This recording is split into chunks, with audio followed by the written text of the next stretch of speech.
Hello বিয়স আজকে আমি তোমাদের সামনে নতুন একটি ভিডিও নিয়ে হাজির হয়েছি।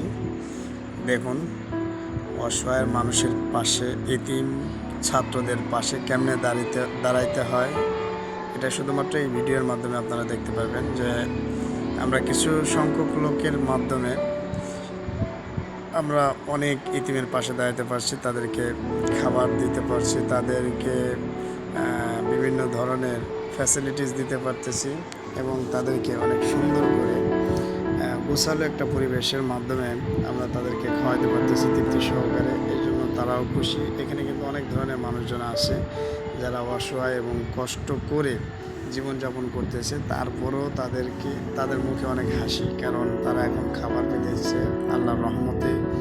তাদের উপরে আল্লাহর পক্ষ থেকে যে রিজিকের ব্যবস্থা হয়েছে, তারা সুন্দরভাবে খাসির গোশত দিয়ে খিচুড়ি আমরা এটা নিজেরাই পাকানো হয়েছে, আমরা এটা তাদেরকে দিচ্ছি। তো যাই হোক, অনেকে আছে এরকম অসহায় এতিমদের পাশে দাঁড়াইতে চাই, অনেকে আছে দাঁড়াইতে পারে না। আমার ভিডিওটা আজকে ডিফিকাল্ট, যদি আপনার বিশ্বাস হয়, আপনি যদি বিলিভ করে থাকেন, তাহলে অবশ্যই আমার এখানে বিকাশ নাম্বার আছে, আমার নাম্বার থাকবে স্ক্রিনে দেওয়া। এই নাম্বারে আপনি যোগাযোগ করে আপনিও এতিম মেয়েদের পাশে দাঁড়াতে পারবেন, ছেলেদের পাশে দাঁড়াতে পারবেন। আপনি ইচ্ছা করলে সহযোগিতাও করতে পারেন, আপনি ইচ্ছা করলে নিজে এসে এতিমখানায় এসে এতিমদেরকে আপনি খাদ্য খাওয়াতে পারেন, কোনো সমস্যা নেই।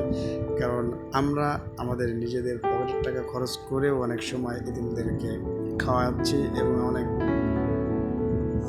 প্রবাসী ভাইয়েরা আছে, তাদের সহযোগিতার মাধ্যমে আমরা এই সুন্দর একটি উদ্যোগ এবং সুন্দর একটি কাজ করতে পেরেছি। তো অনেক প্রবাসী ভাইয়েরা আছেন, তারা নিজেরা আসতে পারেন না, আপনারা আমাদের কাছে অর্থ ডোনেট করে থাকেন। তো এরকম যারা অর্থ ডোনেট করে অসহায় এতিম গরিব বাচ্চাদের পাশে দাঁড়াতে চান, তারা অবশ্যই আমাদের সাথে শরীক হতে পারেন। সকালে ভালো থাকবে।